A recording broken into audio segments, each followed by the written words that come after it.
1 acre 10 949 দাগের সুফরা খাতুন নুরজামান সালে আহমদ। এটা মাঠ পর্যায়ে দিতে পারে। আমার কথাটা শুনে আপনি জবাব দিন।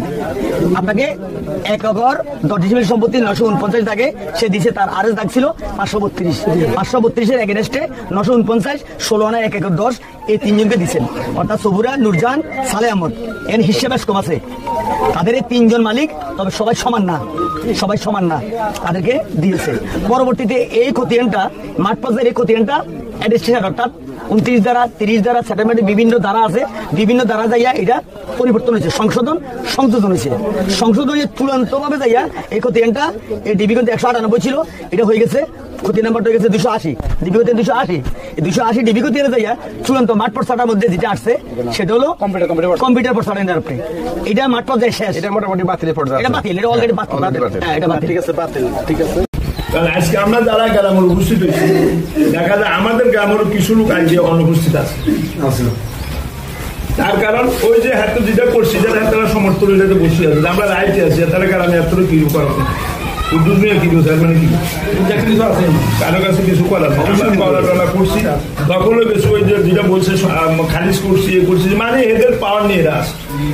আমরা আছি নিরপেক্ষভাবে স্থানীয় চেয়ারম্যান সাহেবকে যে একটিবার একটু চেষ্টা করে আমাদের গ্রামটা এখন যে অবস্থা আছে এটা নিয়ে ভীষণ একটা সমস্যার মধ্যে আছে, কোন সময় কোন একটা দুর্ঘটনা ঘটে যায়। তো চেয়ারম্যান সাহেব এটার প্রতি হস্তক্ষেপ করি, যদি চেয়ারম্যান মাধ্যমে আমাদের জিনিসের সমাধান হয়। মালিক হলো 40 নম্বর খতিয়ানের মালিক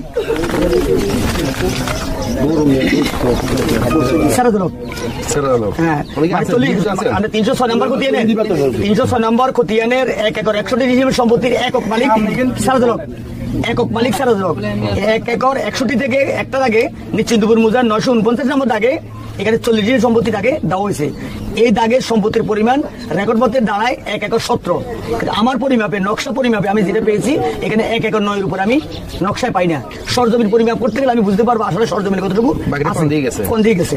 নকশা আমাকে বলতেছে আমার পরিমাপে নকশায় 1 একর 9, কিন্তু তাদের রেকর্ডে 77 প্লাস 40 1 একর 17 কাগজে বুঝাইতেছে, কিন্তু সেটা নকশাতে নেই। নকশাতে আপনি নকশা না থাকলে আপনি এটা পাবেন না। আপনাদের নকশা যেটা আছে সেটা আমি নিতে হবে রেশিও অনুযায়ী।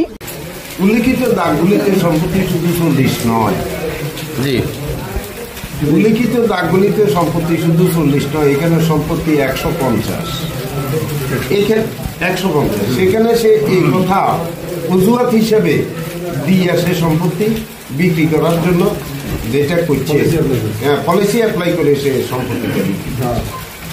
এখন যদি সত্য সম্পর্কিত বিষয় এই সম্পত্তি নিয়ে সত্যের মামলা হলে ওনার কোনো জবাব আছে বলে আমি দেখি না, কারণ মূল ফাউন্ডেশন হলেও পুবলিক।